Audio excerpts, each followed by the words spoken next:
Hey guys, কেমন আছেন সবাই? এর আগে আমি বলেছিলাম যে আমার 15 দিনের জন্য রেজিস্ট্রেশন হয়ে গেছে ইতালি থেকে আমাকে বের হওয়ার জন্য। এখন আমি কেস চালিয়ে যেতেছি, নতুন করে কেস করতে হবে। সো তো আমার এই যাত্রার মধ্যে কিছু কাহিনী আছে। কাহিনী কি? এটা 10 বছরের কাহিনী। তো 10 বছরের কাহিনী বলতে আমি পাসপোর্টের জন্য অনেকবার বাংলাদেশ এম্বাসিতে গেছি, কিন্তু বাংলাদেশের এম্বাসির লোক শুধু মানে তাদের বসানো হয়েছিল আপনাদের সমস্যার সমাধান করার জন্য, কিন্তু তারা নিজেরা জানে না কে সমাধান করতে হবে। তারা বলে যে তোমরা বাংলাদেশে যা যোগাযোগ করো, বাংলাদেশে যা যোগাযোগ করো। তা ভাই, আপনার যদি আমাদের যদি বাংলাদেশে যা যোগাযোগ করতে হয় সব কিছুর জন্য, তা আপনারা কেন এই জায়গায় এম্বাসি নিয়ে বসছেন? দরকার নেই কি এম্বাসি? এর থেকে ফোন দিয়ে বাংলাদেশে যোগাযোগ করা উচিত না, তাই না? আর বাংলাদেশ এম্বাসি যেটা আছে মিলানে, যেটা আছে রোমে, তাদের সার্ভিস কোয়ালিটি এত খারাপ। যদি গুগলে যা আপনারা এই রিয়াকশনের যা সার্চ দেন দেখেন, তাহলে দেখেন কী কমেন্টগুলো করছে লোকেরা, হয়রান্তি। তারপর আমি বুঝি না তারা সরকারি অথবা বেসরকারি জানি না সেটা কি, যারা এক জায়গায় কাজ করে তাদের এডুকেশন লেভেল এত খারাপ, মানে এত খারাপ ব্যবহার করে আর এত কথাবার্তা সাইজ বলে না, আপনার পার্সোনাল ইস্যুতে কথা বলে। তো এটি কোন কোন লোকদের বসে রাখছে একটা বিদেশের? আর ইতালির মতন জায়গা যা বাংলাদেশ থেকে 70 বছরে আগানো, তাদের ডিজিটালাইজেশন কিছু নেই কেন? তাদের ফোন নাম্বার কল দিলে কন্ট্যাক্ট হেল্পলাইনে কল দিলে কল পাওয়া রিসিভ করে না কোনো সময়। তো এটা কোন ধরনের? কোথায় আছে? তারপর তো আরও অনেক কিছুই আছে। ভিতরে ঢুকলে মানে মাছ বাসা শুরু হয়ে গেছে গা, ধাক্কা ধাক্কি, চিল্লাচাল্লি, হাউ মাউ, কাউ কাউ। তারপর আছে কি আত্মীয় স্বজন, এরা হলো যে চাস্তো ভাই, কাকা, ভাই, ভাবি। একটা মানুষ লাইনে দাঁড়ানো আছে, একজন আসবে, আইসা একটা সাইডের থেকে বলবে যে হ্যাঁ ভাই, ভাই এইতে কেমন আছেন, এটা বললেই মনে করেন সাইডের থেকে তার লাইন সরাই তার আগে কাজ করে দেয়। এরকম পরিস্থিতি। যাক, অনেক কিছুই আছে। তবু সবচেয়ে খারাপ জিনিসটা কি, আমরা হলো বাঙালিরা আমরা অনেক কষ্ট করি এই ইতালিতে। তো ইতালিতে কষ্ট করি, আমাদের সবচেয়ে বড় প্রাপ্তি হলো কি ইতালির যে বিদেশের এই কাগজটা, পার্মানেন্ট কাগজ, যেটা কাজ করার কাগজ। এই কাগজটার জন্য এম্বাসি কেন বসে রাখছে? এই কাগজটার হেল্প করার জন্য। তো হাজার হাজার লাখ লাখ বাঙালি কষ্ট করতেছে ইতালিতে, যাদের মাসিক ইনকাম আছে 1 থেকে 1.5 লাখ টাকা। তো তাদের এই যে কাগজের কারণে তাদের বসে থাকা লাগে, এই জিনিসটা হইতেছে আমাদের এম্বাসির অনেক মানুষের এম্বাসির ভালোভাবে মতন কাজ না করার কারণে। কারণ তারা যদি কোনো হেল্পের জন্য যায়, তারা শুধু প্রশ্ন করে এটা নাকি ওটা নাকি। আর নাই থাকলে আপনারা ওটা সুন্দর করে বিশ্লেষণ করেন। আপনাদের কোনো ইউটিউব চ্যানেল নাই, আপনাদের কোনো ফেসবুকে ভালো মতন বিশ্লেষণ করার চ্যানেল নাই, আপডেট নিউজ আসে দেরি করে। এটা কোন ধরনের, কী ধরনের সার্ভিস আজকে এই 2026 সালের? হ্যাঁ, তারপর তো আপনারা যদি এই জায়গায় দেশের গর্দা ফিনান্স যদি যায়, তাহলে আপনাদের অনেক অকারেন্সের আছে। আমি নিজেই ভুক্তভোগী অকারেন্সের। আপনাদের 3.5 লক্ষ টাকা দিয়েছিলাম আমরা এই কি জানি ওইখানে মিলান এম্বাসিতে।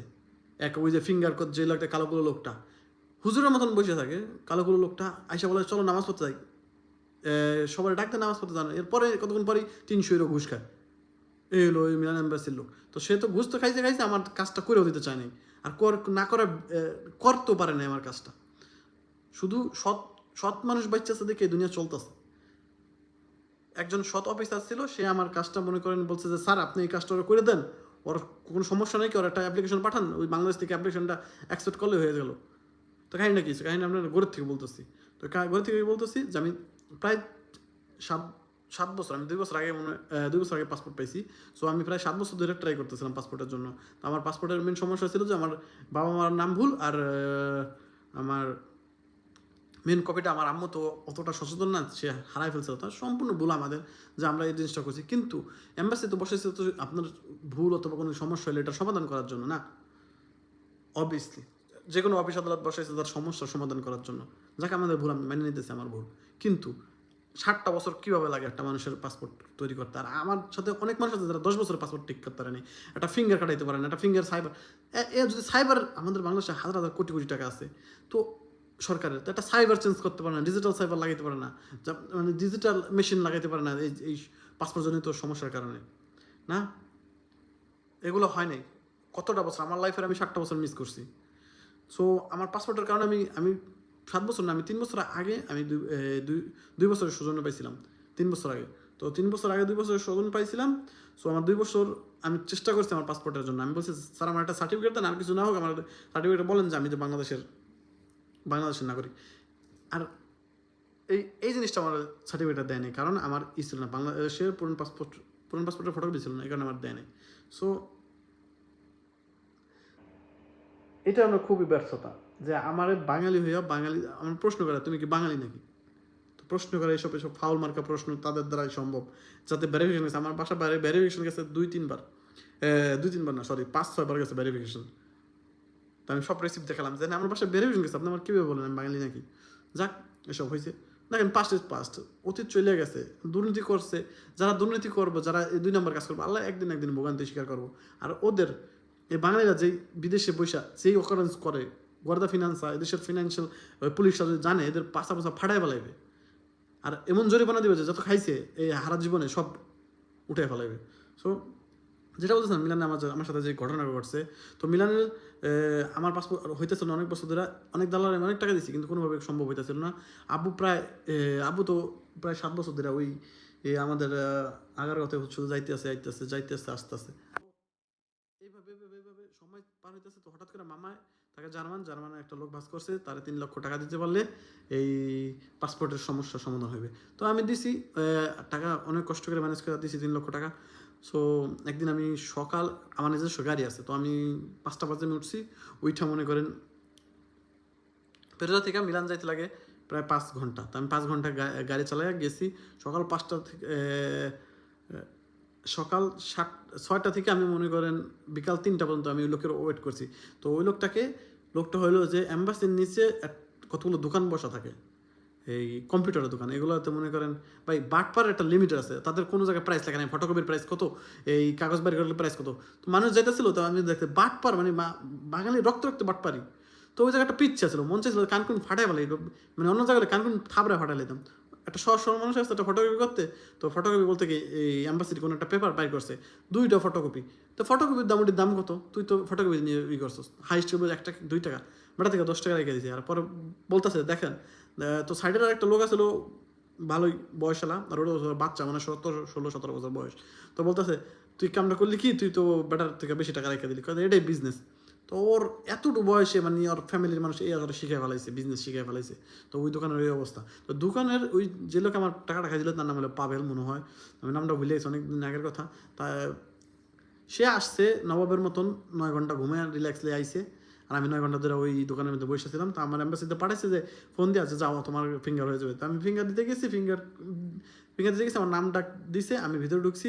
তো ওই কালো লোকটা আমার ফিঙ্গার নিবে না, কেন নিবে না, বলতেছে যে তোমার কাগজের সমস্যা, তুমি আবার এই দোকানে যাও। তো আমার দোকানে পাঠাইছে, আমি তো মনে মনে করতেছি নির্গাত আরও টাকা খাইবে 100%। তো সত্যি 300 ইউরো আরও চাইছে, 300 ইউরো নগদ আমি বাইর করে দিছি। তো 300 ইউরো নগদ আমি বের করে দিছি। তারপর আমার পাঠাইছে, আমার ফিঙ্গার সব রেখে দিচ্ছে। 3 মাস পর আমার কাগজ হয় না, কারণ রিজেক্ট করে দিয়েছে বাংলাদেশ ইসের থেকে। কারণ কি, কারণ ওই লোকটারই কারণ, ওই বদমাইশ লোকটার কারণেই সবাই চিনে, মিলানের সবাই চিনে ওই লোকটারে। কারণ অ্যাম্বাসিতে যারা গেছে তারা ওর 1-2টা ফাও কথার ভিতরে পড়ছে। ওই লোক কালো লম্বা লোক, ফিঙ্গার নেয় এই মিলান অ্যাম্বাসিতে। সো আসলে কি ভয় পেয়ে লাভ নেই, এসব স্টুপিড মানুষের ভয় পেয়ে কোনো লাভ নেই। কারণ ওর জন্য আমি তো এমন পাসপোর্ট ছিল হারা 7 বছর রয়েছি। তো থাকলে আর 2 বছর থাকলে সমস্যা কি, তবু আমার পাসপোর্ট আছে, বর্তমানে পাসপোর্টের ফটোকপি আছে। বর্তমানে ইতালিয়ান সরকার আমার পাসপোর্ট নিয়ে গেছে, কারণ আমার কাগজ আবার কোর্স চলতেছে এই কারণে। সো ওই লোকটা ফিঙ্গারটা নিছে, টাকা নিছে, সব নিছে। তো 2 মাস পর আমার পাসপোর্ট হয় নাই, কারণ যে ও ফিঙ্গার দেওয়ার পর একটা অ্যাপ্লিকেশন পাঠান লাগে, ওই আমার এখান থেকে ফিঙ্গার নিচ্ছে সেখানে একটা কাগজে অ্যাড করে পাঠান লাগে, ও আর পাঠায় নাই এই কাগজটা। তো আমি ওই 2 মাস পর গেছি, যে আমি বলতেছি সানা আমার তারা প্রথম বলতেছে দেখো তোমার এটা তো হইবে না, তুমি বাংলাদেশের সাথে যোগাযোগ করো। আমি অন্তত ওপেনলি বলতে পারি না অ্যাম্বাসির ভিতরে, তো আপনাদের যে টাকা দিলাম তো সেটারই কি এই সব কথা বলতে পারি না, কারণ ওই সময় একটু ভয় ছিল, বিভ্রান্তি ছিল। আর এটা তো বাংলাদেশ না, হাতাহাতি মারামারি এইসব করা যায় না এইসব জিনিস। আর ওরা এম্বাসির মানুষ এতই মাথাটা নষ্ট করছে ভাই, একটা সুস্থ মানুষ বাংলা এম্বাসিতে আগুন ধরাই দিত, এমন অবস্থা আগুন ধরাই দিত। এবং চ্যাটার এম্বাসির ক্লাব কি বাংলাদেশের, এইসব ফাউল তোমার লোকরা ক্লাব কি, সুন্দরভাবে বিশ্লেষণ করতে না যে তোমার এই সমস্যা এই জায়গায় যাও, এটার সমাধান হবে 100%। ঘুষ খাওয়ার লেগে সিস্টেম আছে সব জায়গায়, মনে করেন ফাঁদ পাতেন না। আর ওই যে অ্যাম্বাসির নিচে যতটি দোকান আছে সব কটার মধ্যে মনে করেন সার্চ দিতে বলে, সবই মনে করেন ওই যে 2 নম্বরই কাজ করে, দালাল, দালাল, বাঙালির রক্তে দালাল, দালালের উপর হারা ঢুকেন না। তো এটা হয়েছে, তো ওইখানকার একটা ভদ্রলোক এই মেন অফিসার মনে হয় একটু খাড়াখুড়ো করে এই ঘাটটা একটু গুজানো, তো সে সাইডে দিতে ধরো, তো আমি একটু সাহস করে তারা বললাম যে স্যার দেখেন আমার এই সমস্যা, আমার একটা সমস্যার সমাধান দিতে আজকে আমি 7 বছর ধরে কষ্ট করতেছি। তো আমি বলছি আমি এখন থেকে সবাই ঘুষ খাই, তাহলে আমি তারা বলছি যে স্যার টাকা পয়সা লাগলে সমস্যা নেই। তো সে রাগ হয়ে গেছে, কারণ সৎ মানুষ সামনে ঘুষ খাইলে তো রাগ হইবি। তো সে বলতে তুমি টাকার গরম দেখাও, হ্যাঁ কত টাকা হারাইছো এতদিনে? আমি বলছি স্যার অনেক টাকা তো আমি দিছি, তাই আর বললো না। বলতেছে আমার আর বললো না, তাহলে আরও টাকা তোমার মানুষে মাইরা খাবে। তুমি এক কাজ করো, এটা তোমার সমস্যার সমাধান করা সম্ভব, তোমার এই ফটোকপির সাথে আমার যেই বাংলাদেশের আমি যে অ্যাপ্লিকেশন করছিলাম সেই জায়গার থেকে এই আগারগাঁও থেকে আমার আগের পাসপোর্টের কিছু ইনফরমেশন দিয়েছিল। তো এই বলছে এই ফটোকপির সাথে তুমি পুরান পাসপোর্টের ইনফরমেশন অ্যাড করে এই স্যারে পাঠাইতে বলো। এখন ওই স্যার ডাক দিচ্ছি কয় ওর তো এই জিনিস হবে না, ওর এই সমস্যা ওই সমস্যা। বলেন কেমনটা লাগে ওই মানুষটারে, যে তোর টাকা খাওয়াইছি, টাকাই দিছি, তুই সে তার প্রমাণটা করে দিতে চাস না।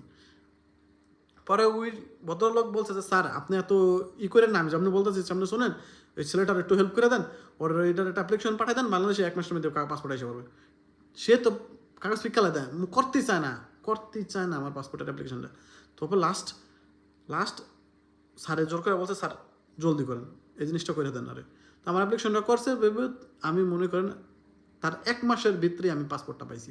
তো আমার এত 7 বছরের কষ্ট শুধু একটা অ্যাপ্লিকেশন করতে পারলেই হয়ে যেত গা, যে অ্যাপ্লিকেশন পেপারটা বাংলাদেশে পাঠাতে পারলেই হয়ে যেত গা। আর বাংলাদেশে মনে করেন যতবার ভেরিফিকেশন যায় ততবার 50,000, যতবার ভেরিফিকেশন যায় ততবার। পুলিশ ভেরিফিকেশন 50,000 টাকা কিসের জন্য নেয়? সরকারের টাকা দেয় না বাংলাদেশ পুলিশে? সরকারের টাকা দেয় না? তোরা ভেরিফিকেশন টাকা গাছ কিনলি গা, এটা কোন ধরনের জিনিস? এই হলো মানে আমাদের বাংলাদেশ সরকারের পুলিশদের যত যা কইতাছি ভাই, ইমান আমানত মানে সন্তান বাচ্চা তো তোমাকেও আছে ভাই, আপনাকে তো সন্তান বাচ্চা আছে, তো এরা ভবিষ্যতে কী করবে? এই যে নিজে ঘুষ খাবে, নিজের রক্তের সন্তান এটি ভবিষ্যতে ঘুষ খাবে না, পরে মানুষের হাতে পার খাবে না এটি, হ্যাঁ? তো এরকম হলো মানে আমার লাইফটা গেছে। তো মানুষ তো এইসব কাহিনীর মাঝখানে আমার মেন্টাল অনেক প্রেশার করছে, আমি ফেসে স্ট্রোক করে ফেলাইছি। সো এখন ভাবতেছি যে যা হয়েছে এখন তো সত্য কথা বলে দিন, কারণ যা হয়েছে, হ্যাঁ। তবুও এখন বর্তমান সরকার নির্বাচন হওয়ার পর এখন অনেক মানুষই আসছে, অনেক ভালো ভালো কাজ চলতেছে। তো আমি বলবো যে দয়া করে যদি আমার ভিডিওটা কেউ দেখেন, যারা বড় পর্যায়ে আছেন, তারা দয়া করে একটু এই আমাদের প্রবাসীদের জন্য অ্যাম্বাসিটা একটু মানে একটু শোধন করেন, একটু উন্নতি করার চেষ্টা করেন, আর একটু শিক্ষিত অনেস্ট লোক বসানোর চেষ্টা করেন। অশিক্ষিত তো ভরে গেছে, যারা মনে করেন ভালো ব্যবহার করতে না, ভালো মেনটেন করতে পারে না। আর মনে হয় তো অ্যাম্বাসিতে তো ঢুকলে মনে হয় মাছ বাজারে ঢুকছি। সো এই জিনিসটার প্রতি একটু নজর দেন দয়া করে। আর কারাপশন সব জায়গায় মানায় না, কারণ আমাদের পাসপোর্টের মান অনেক কমে গেছে। পাসপোর্টের মান মানে মানুষ মূল্যায়ন করে না, বাংলাদেশ পাসপোর্ট দেখলে হাস্য পায়, বাঙালি দেখলেই মূল্যায়ন করে, মানে বাংলাদেশের এত মান কমে গেছে। সো দয়া করে আমাদের প্রবাসীদের জন্য একটা যদি ফান্ড তৈরি করা যায়, যে এই এম্বাসি থেকে যদি কোনো মানুষ এই ব্যবসার জন্য টাকা নিতে পারে, অথবা এই অনলাইন মেন হলো অনলাইন জিনিসটা যদি আপনারা কোনোভাবে অ্যাক্টিভ করতে পারেন, যে অনলাইনে সব কিছু করা সম্ভব এম্বাসির থেকে, ঘরে বসে অনলাইনে তুমি অ্যাপয়েন্টমেন্ট নিতে পারবা, সার্টিফিকেট নিতে পারবা। তো এরকম কিছু করতে পারলে আমাদের জন্য, প্রবাসীদের জন্য আরও আমরা বহুত উপকার 10 ধাপ আগায় যাব। তো এই জিনিসটা যদি আমি বাংলাদেশের যারা বড় বড় অফিসার আছে, যারা বাংলাদেশের এই দায়িত্বে আছে, সরকারি দায়িত্বে আছে, যাদের হাত আছে যে এম্বাসির জন্য কিছু করতে পারবে, প্রবাসীদের জন্য কিছু করতে, দয়া করে জিনিসটা দেখেন। কারণ যাদের বসাইছেন তারা তো মনে করেন এই যে শুকরের মতন টাকা খায় সরকারের থেকেও, পাবলিকের থেকেও, আর ঘরে যা ঘুমায়, আইসা মনে করেন নবাবের বাচ্চা মনে হয় 4-5টা কথা বলে, যা মন চায় তা কয়। তো এইভাবে তোর জীবন চলে না, এখন তো যুগ চেঞ্জ হয়েছে, এখন মানুষ তোর অন্য প্রশ্রয় দেয় না। সো একটু তাদেরও ডেভেলপ করতে হবে, তাই না? আর একটা জিনিস কি, আমরা কিন্তু বাংলাদেশের নাগরিক, তা আমরা কিন্তু কেউ বাপেরটা খাই না, বুঝছেন? সো তারা যদি আমাদের কিছু বলে, আপনারা যদি হিসাব করে দেখেন, এম্বাসির মানুষ যদি আমাদের কিছু বলে, আমরা কিন্তু তাদের বাধ্য না, তাদের সে আমার আত্মীয় স্বজন না, সে আমার কিছু না।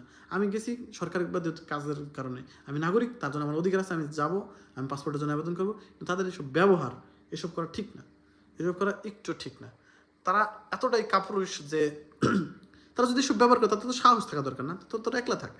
আফ্রিকান বসায় রাখছে 2টা সিকিউরিটির জন্য, ইতালিয়ান বসায় রাখছে 2টা সিকিউরিটির জন্য, কারণ তো লাইফ সংকট।